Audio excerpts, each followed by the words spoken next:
Interesting news coming out of here.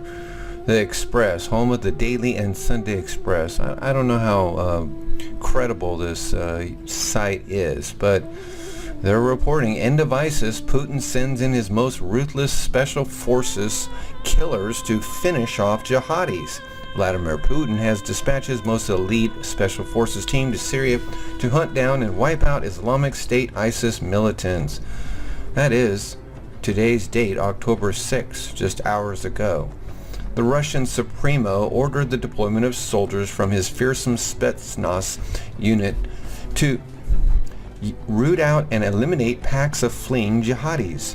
A battalion of elite paratroopers also ghosted into the war-torn country this week as Putin ramps up his assault on the Islamist fanatics and rebel forces fighting to topple dictator Bashar al-Assad.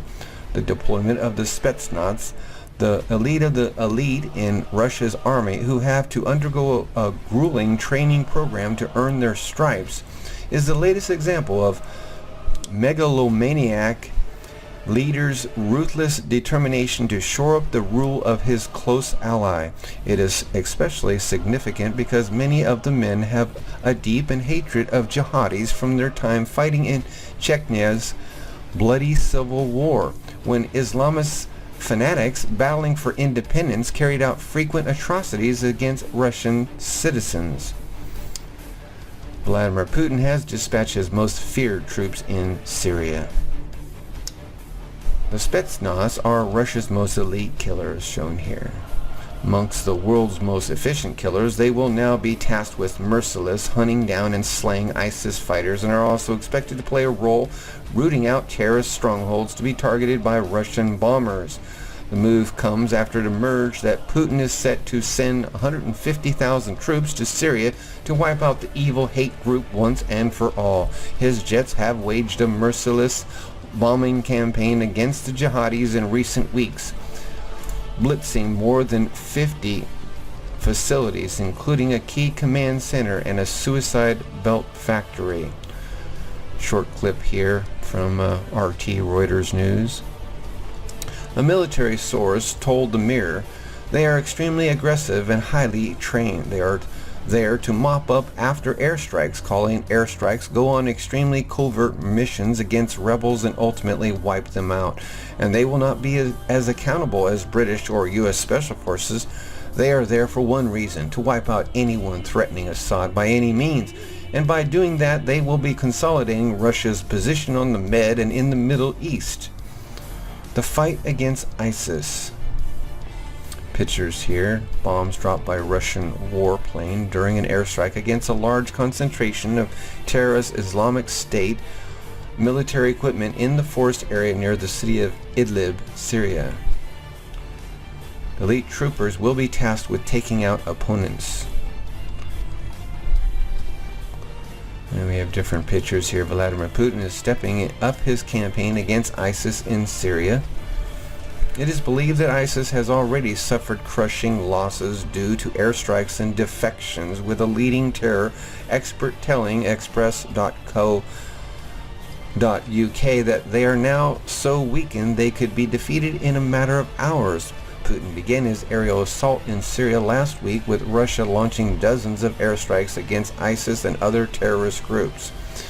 Now, not only does this make Obama a liar, but it makes the U.S. Very vulnerable looking. Makes us look very weak because, obviously we supposedly try to fight them over a year now. And so, is this the plan? Is this the what the New World Order wants the world to believe, that Russia will conquer and America will be destroyed? I'm just saying. Putin's bombers have waged a merciless campaign against the jihadis. Russian bombers have obliterated a command center and a suicide belt factory. However, Western leaders have reacted furiously to the intervention after intelligence suggested that hardly any of the raids have been targeted against ISIS. Putin is keen to shore up the rule of brutal dictator al-Assad, a longtime ally whose power is threatened by rebel pro-democracy groups, including the Free Syrian Army. Well, I don't agree with that. And the next news from the same news agency expressed, Putin jets pound ISIS targets in Palmyra as NATO warns Russian troops on ground in Syria. So NATO is now warning him. This is today's date again, just hours ago. Russian jets have pounded the Islamic State ISIS-held city of Palmyra after supposedly ISIS destroyed the Palmyra ancient grounds there. Bombers targeted key ISIS military installations in and around the modern-day Syrian city as a senior NATO chief warned that there is now a substantial buildup of Russian ground troops in the war-torn country. Palmyra was captured by the jihadi state group in May and is best known for its adjacent ancient Greco-Roman ruins, which have been systematically destroyed by the Islamist fighters.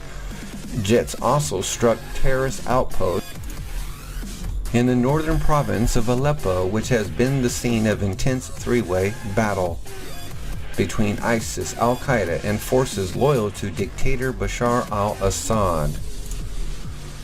Russian bombers pounding the ISIS targets again. Military source told Syrian state television that the latest strikes had destroyed 20 jihadi tanks and 3 weapons depots in Palmyra.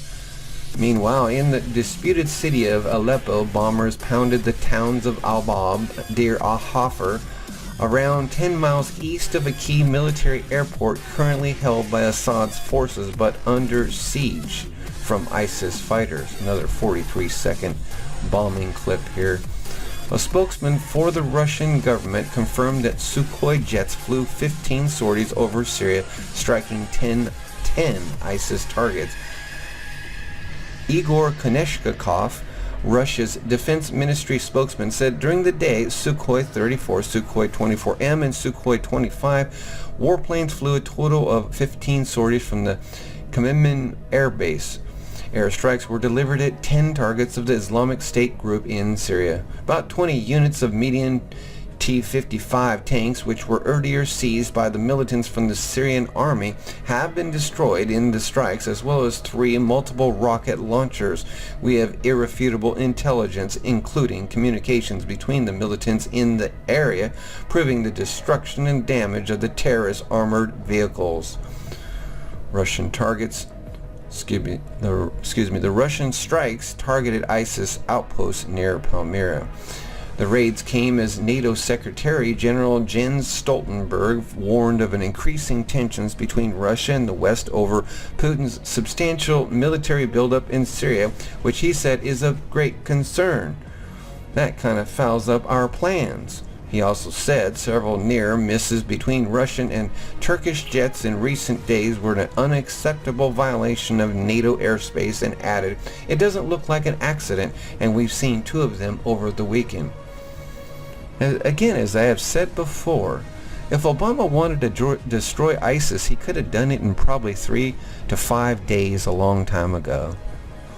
His outspoken remarks came after it emerged that Putin had sent in his crack Special Forces brigade to wipe out the jihadis fighting his ally al-Assad.